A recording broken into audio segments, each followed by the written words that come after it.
আসসালামু আলাইকুম এভরিওয়ান, আশা করি সবাই ভালো আছেন। শীত আসতে না আসতে আমার কিন্তু পিঠা খেতে ইচ্ছা করছে, সেজন্য পিঠা বানানোর প্রস্তুতি চলতেছে।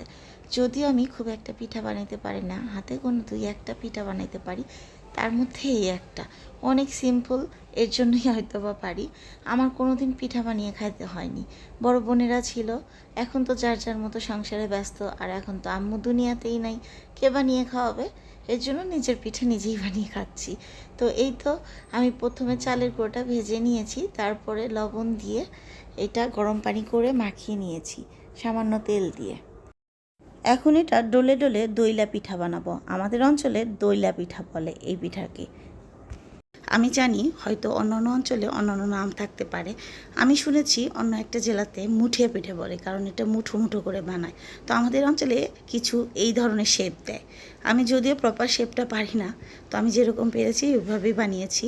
তো এই তো আর কিছু পিঠা ঝাল করে বানাবো। ঝাল করে পিঠা বানানোর জন্য আদা রসুন পেস্ট, হলুদ গুঁড়া, মরিচ গুঁড়া, ধনিয়া গুঁড়া, জিরার গুঁড়া এবং আবার সামান্য পরিমাণে তেল দিয়ে মাখিয়ে নিয়েছি।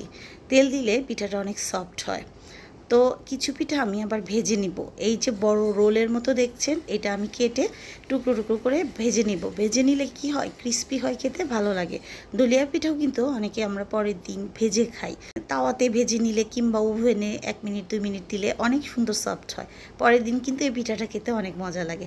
এই ঝাল পিঠাটা কিন্তু মাংস কিমা করে ঝাল করে রান্না করেও এর ভিতরে মিক্সড করে দেওয়া যাবে, অথবা রান্না করা মাংস থাকলেও কিন্তু 2-1 পিস এর ভিতরে দিয়ে দিতে পারবেন। আশা করি এই ছোট্ট ভিডিওটা সবার ভালো লেগেছে। সবাই ভালো থাকবেন, সুস্থ থাকবেন। আল্লাহ হাফেজ।